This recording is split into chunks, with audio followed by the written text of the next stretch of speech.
नमस्कार। आज हम एक ऐसे महान शासक की कहानी में गोता लगाने वाले हैं जिन्होंने बड़े बड़े साम्राज्यों को हिला दिया और मराठा साम्राज्य की नींव रखी। जी हाँ, हम बात कर रहे हैं छत्रपति शिवाजी महाराज के शानदार उदय की। जरा सोचिए, ये सवाल कितना हैरान करने वाला है कि कैसे मुश्किल से मुश्किल हालातों के बीच एक नौजवान ने अकेले ही दो दो सल्तनतों को चुनौती दे दी और एक विशाल साम्राज्य खड़ा कर दिया। तो चलिए आज इसी अविश्वसनीय कहानी की हर परत को खोलते हैं। तो ये जबरदस्त कहानी शुरू कहाँ से होती है? खैर, हर महान कहानी की तरह इसकी भी शुरुआत होती है एक खास जन्म से। आइए पहले उस समय और माहौल को समझते हैं जहां भविष्य के एक सम्राट ने आंखें खोली। तो ये हैं कुछ जरूरी तथ्य। शिवाजी का जन्म 1630 में शिवनेरी के किले में हुआ। उनके पिता शाहजी भोसले एक शक्तिशाली सामंत थे, बिल्कुल थे, लेकिन और ये बहुत जरूरी है, उनके चरित्र को गढ़ने वाले असली शिल्पकार थी उनकी मां जीजाबाई। जीजाबाई ने ही उनमें कर्तव्य और स्वराज यानी अपने राज के वो बीज बोए जो आगे चलकर एक बहुत बड़े साम्राज्य में तब्दील हुए। तो ठीक है, उन्हें एक मजबूत परवरिश मिली, लेकिन उन्होंने अपनी यात्रा शुरू कैसे की? ये सब शुरू हुआ एक बहुत शक्तिशाली विचार और कुछ ऐसे वफादार साथियों के साथ जो उनके लिए कुछ भी करने को तैयार थे। और वो शक्तिशाली विचार था हिंदवी स्वराज। अब इसका मतलब क्या है? आसान शब्दों में, अपना राज, एक ऐसा राज्य जो बाहरी ताकतों से पूरी तरह आजाद हो और जिस पर अपने लोगों का शासन हो। इस सिर्फ एक राजनीतिक लक्ष्य नहीं था, ये वो आग थी जिसने उनके हर एक काम को ऊर्जा दी। और यहीं पर शिवाजी का असली जीनियस दिखता है। वो जानते थे कि ये काम अकेले नहीं हो सकता। उन्होंने मावल क्षेत्र के स्थानीय योद्धाओं को इकट्ठा किया, जिन्हें मावले कहा जाता था। ये सिर्फ सिपाही नहीं थे, ये उस जमीन के बेटे थे। वो हर पहाड़ी, हर घाटी को जानते थे, और यही लोग शिवाजी की सेना की असली रीढ़ की हड्डी बने।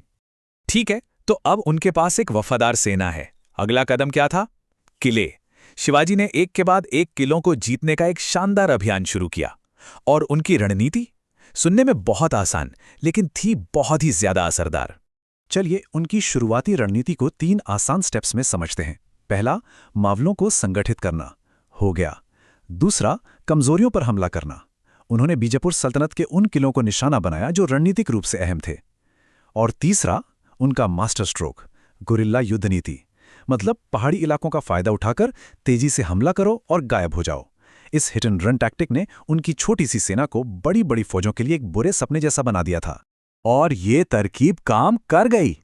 1647 तक तोरणा, चाकन और पुरंदर जैसे कई महत्वपूर्ण किले उनके नियंत्रण में थे। ये समझना जरूरी है कि किसी किले को जीतना सिर्फ एक सैन्य जीत नहीं थी, ये अपने भविष्य के साम्राज्य के लिए एक एक ईंट रखने जैसा था। हर किला एक सीढ़ी था। अब जैसे जैसे शिवाजी की ताकत बढ़ती गई, बड़े बड़े साम्राज्यों ने और नजरअंदाज नहीं कर सके। और यहीं से कहानी में असली ड्रामा शुरू होता है। हम भारतीय इतिहास के कुछ सबसे जबरदस्त टकरावों की बात कर रहे हैं। सबसे पहले बीजापुर सल्तनत।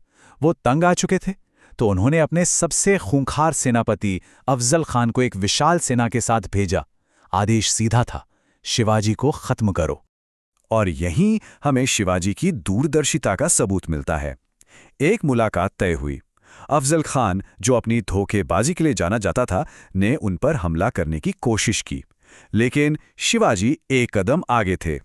वो वागनख नाम का एक छिपा हुआ हथियार लेकर तैयार थे। उन्होंने न केवल खुद का बचाव किया, बल्कि उस विशालकाय खान को वहीं ढेर कर दिया। अगला नंबर था मुगलों का। उन्होंने शाइस्ता खां को 1.5 लाख की भारी भरकम फौज के साथ भेजा। वो पुणे में डेरा डाले बैठा था। तो शिवाजी ने क्या किया? उन्होंने इतिहास के सबसे साहसी छापों में से एक को अंजाम दिया।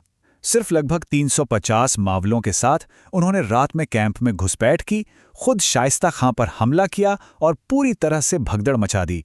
ये मुगलों के लिए एक जबरदस्त साइकोलॉजिकल ब्लो था। फिर आता है 1666 का वो मशहूर किस्सा। मुगल बादशाह औरंगजेब ने शिवाजी को आगरा में कैद कर लिया। लेकिन आप ऐसे इंसान को ज्यादा देर तक कैद नहीं रख सकते। उन्होंने फलों की टोकरियों में छिपकर भागने की एक ऐसी योजना बनाई जो आज भी एक मिसाल है। इस ग्रेट एस्केप ने उन्हें एक जीती जागती किंवदंती बना दिया और मराठाओं के हौसले आसमान पर पहुंचा दिए। तो उन्होंने बार बार युद्ध के मैदान में खुद को साबित किया, अपनी धाक जमा ली। अब इसे औपचारिक रूप देने का समय आ गया था। साल 1674, एक ऐतिहासिक साल। रायगढ़ किले में शिवाजी का औपचारिक रूप से राज्याभिषेक हुआ। उन्होंने छत्रपति की उपाधि धारण की, जिसका अर्थ है एक संप्रभु सम्राट। ये सिर्फ एक समारोह नहीं था, ये मराठा साम्राज्य का जन्म था। लेकिन देखिए, शिवाजी सिर्फ एक शानदार योद्धा नहीं थे, वो उतने ही कुशल प्रशासक भी थे। वो जानते थे कि एक साम्राज्य चलाने के लिए एक व्यवस्था की जरूरत होती है। इसलिए उन्होंने अष्टप्रधान की स्थापना की, 8 मंत्रियों की एक परिषद, जिसमें प्रधानमंत्री यानी पेशवा से लेकर वित्त मंत्री यानी अमात्य तक हर किसी की एक खास भूमिका थी। एक उचित संगठित मंत्रिमंडल। ठीक है, जो भी लोग इसे अपनी परीक्षा के लिए पढ़ रहे हैं, उनके लिए ये अगला हिस्सा बहुत ही जरूरी है। हम उन मुख्य बिंदुओं को संक्षेप में बताने जा रहे हैं जिन्हें आपको जरूर याद रखना है, तो ध्यान से सुनिएगा। अच्छा, राजस्व से जुड़े 2 प्रमुख शब्द जो हमेशा परीक्षाओं में आते हैं, वे हैं चौथ और सरदेशमुखी। चलिए इसे आसान बनाते हैं। चौथ राजस्व का 1/4 कर था। शिवाजी इसे पड़ोसी क्षेत्रों से वसूलते थे और बदले में वो उन पर हमला न करने की गारंटी देते थे। सरदेशमुखी एक अतिरिक्त 10% कर था। यह मराठों के वंशानुगत प्रमुख यानी सरदेशमुख होने के उनके दावे पर आधारित था। समझ गए? चौथ और सरदेशमुखी। और आखिर में टाइमलाइन। ये 5 तारीखें बहुत महत्वपूर्ण हैं। चलिए जल्दी से इन्हें दोहराते हैं। 1630 जन्म, 1659 अफजल खां पर जीत, 1666 आगरा से वो महान पलायन, 1674 छत्रपति के रूप में राज्याभिषेक और 1680 उनका निधन। इन 5 को याद कर लीजिए, ये उनके अविश्वसनीय जीवन के पूरे सफर को कवर करते हैं। एक बहुत प्रसिद्ध मराठी कहावत है जो उनकी विरासत को पूरी तरह से बयां करती है। शिवरायांचे 8वावे स्वरूप, शिवरायांचा 8वावा साक्षेप। ये सिर्फ ये याद करने के लिए नहीं है कि वो कैसे दिखते थे, बल्कि ये याद करने के लिए है कि वो किस चीज के प्रतीक थे। उनका साहस, उनकी रणनीति, उनका जज्बा। एक कहानी जो आज भी लाखों लोगों को प्रेरित करती है। तो इसे समाप्त करते हुए हम एक सवाल के साथ छोड़ जाते हैं। आज के नेता, चाहे वो राजनीति में हो, व्यापार में हो या कहीं और, शिवाजी के रणनीतियों और उनके शासन के सिद्धांतों से क्या सीख सकते हैं? इस पर जरूर सोचिएगा। मिलते हैं अगली बार।